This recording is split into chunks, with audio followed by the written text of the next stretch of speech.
everybody, and welcome to your top human rights organization review. I am your host, Bryce Dolan. Now today we're going to cover 4 of your top human rights organizations, but we're still going to cover your 5 articles. Now first, with Amnesty International, we see a Facebook user jailed in Bangladesh. And then Human Rights Watch looks into a man's 3-year prison sentence for also using Facebook. And then we will stay with Human Rights Watch, as separatists in Thailand have bombed another school. Then we look at a letter posted by Protection International aimed at a particular UN representative. Then we will end the show with the Norwegian Refugee Council, as 2 Greek humanitarian volunteers win the Nansen Refugee Award. Now first, Amnesty International is calling on Bangladesh authorities to immediately release a 22-year-old student detained for 2 Facebook posts criticizing the country's prime minister. Dilip Roy, a student activist at Rajshahi University in western Bangladesh, appeared at a bail hearing on September 4th. Bangladesh's authorities should immediately drop this case.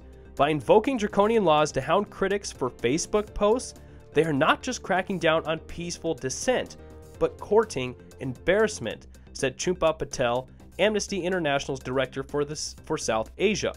Now, since his arrest on August 28th, Dilip Roy has been detained and denied bail. His alleged offense was to write 2 Facebook posts critical of the Prime Minister's support for a controversial coal power plant. Now, Section 57 of the ICT Act is vaguely formulated and has for years been used by authorities to target and imprison critics. Anyone found guilty of publishing fake, obscene, or defaming information electronically can be jailed for a minimum of 7 years. Now, no country should have such vaguely worded and repressive laws on its books.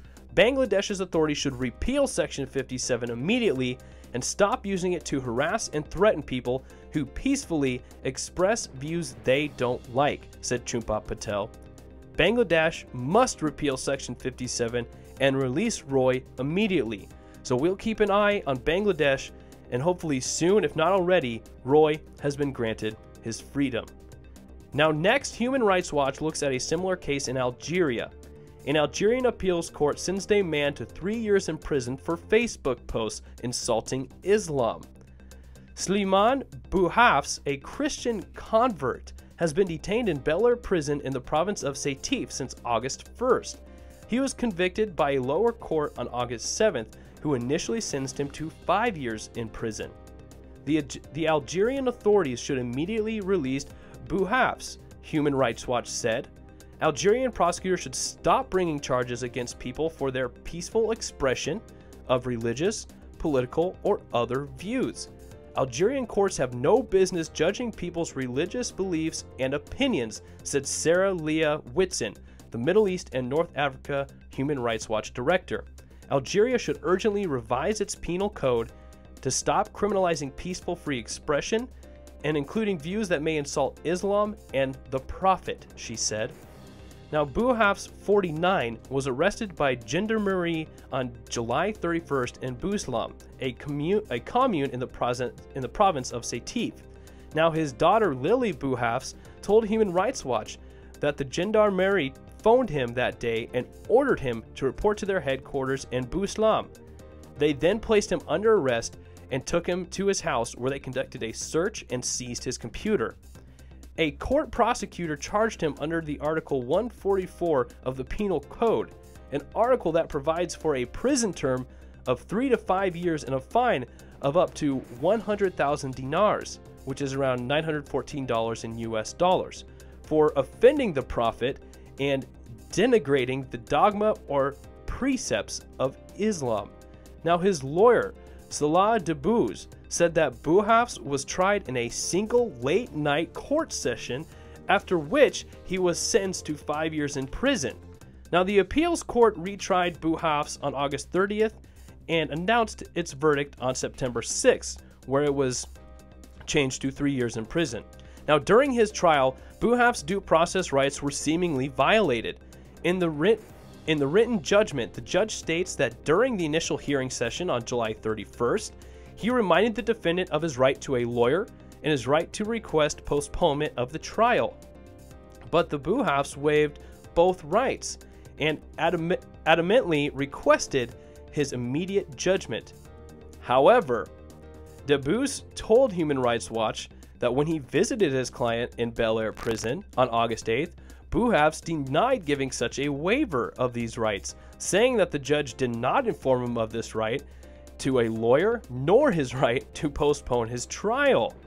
Now, the principles and guidelines on the right to a fair trial and legal assistance in Africa, which reflects international law applicable in Algeria, state that all people accused of a crime have the right to choose a lawyer to defend them freely, to communicate privately with their lawyer, and also to have adequate time to prepare a defense appropriate to the nature of the proceedings. So, unfortunately, this gentleman, like we said, has been sentenced to 3 years in prison now, and unfortunately, we have seen that his whole case was essentially corrupt, ladies and gentlemen, is what you can say. As you can see, the judge lied about him wanting to waive his 2 very important rights. Now we're going to stay with Human Rights Watch, as alleged separatist insurgents detonated a bomb in southern Thailand outside a school that killed a man and his daughter. Now, the deliberate attack on the school, a civilian structure, amounts to a war crime and denies children their right to education. On the morning of September 6, 2016, apparent insurgents detonated a 20-kilogram bomb hidden in a motorcycle in front of Taba School in the Tok Bai district. Now, the blast occurred as parents were dropping off their children for school. A father and his 4-year-old daughter were killed instantly. The blast also wounded at least 10 civilians, including teachers, parents, and police officers who were directing traffic. Those responsible for bombing a school just as parents were dropping off their children showed incomprehensible brutality, said Brad Adams, Asia Director of Human Rights Watch.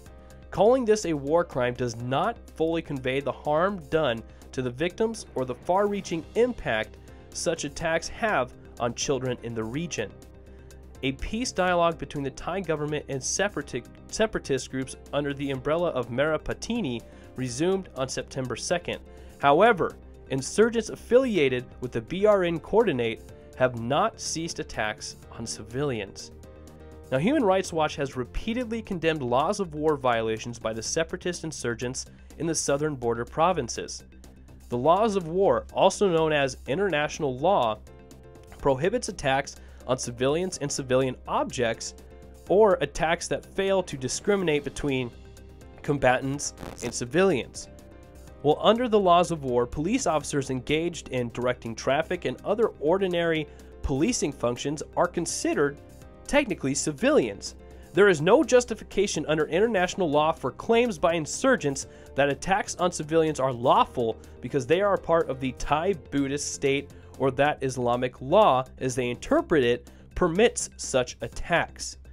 Of the more than 6,000 people killed in the ongoing conflict since 2004, approximately 90% have been civilians in the predominantly Muslim provinces of Patini, Yala, Narathiwat, and Sankala. 90% of the people killed since 2004, ladies and gentlemen, have been civilians. Now, Human Rights Watch has urged the Thai government to join the 55 countries that have already endorsed the Safe Schools Declaration, a voluntary commitment to take concrete actions to better protect students, teachers, and schools during armed conflicts. Now, like I said earlier, ladies and gentlemen, at the beginning of the show, another school bomb. This was not the first school that has been bombed in Thailand. This is an ongoing situation. It has been since 2004. So hopefully something soon can change in Thailand to increase that security. Now we look at Protection International as a group of NGOs, non-governmental organizations, have sent a letter to Maman Sidikou, the UN Special Representative to the Secretary General of the Democratic Republic of Congo. That's quite a title. Now, to help spread awareness for this letter and the situation, we'll make that today's hashtag. Hashtag Help Beni. Now, They wrote the letter concerning the security situation in the town of Beni and across the territory. They are simply asking for more protection as civilians. Now, on August 13th, as many as 50 people were massacred by unknown assailants in Beni. 28 people have been kidnapped, including 18 children. Now, this massacre is a part of an unacceptable pattern that has seen the death of some 700 men, women, and children, and the displacement of some 200,000 since October 2014. Now, Beni civil society has put the number much higher and estimates that some 1,200 people have been killed over the course of 2 years. Since the first verified killings on October 2nd, 2014, there have been some 107 group killings ranging from one individual death to the butchery of 120 men, women, and children, often by machete. Now, these events raise serious concerns regarding MONUSCO's response and its ability to fulfill its mandate to protect civilians. Now, MONUSCO is the UN organization stabilization mission in the Democratic Republic of the Congo. In the letter, the group identifies gaps in response and recommendations to fixing those gaps. With the 2-year anniversary of the first attack fast approaching, a comprehensive long-term response needs to be developed now, particularly in light of escalating violence around an uncertain electoral period. So like I said, we're going to help raise awareness for this letter, and we're going to make that today's hashtag, #HelpBeni. Now, ending the show with the Norwegian Refugee Council, we see that not all people in Europe, more particularly Greece, are heartless towards the countless number of refugees seeking asylum.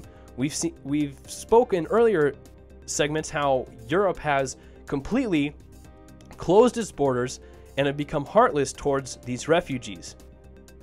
While refugees are increasingly being cornered by walls, discrimination, and restrictions, the Greek volunteers demonstrate the power of humanity, said Jan Egeland, Secretary General of the Norwegian Refugee Council.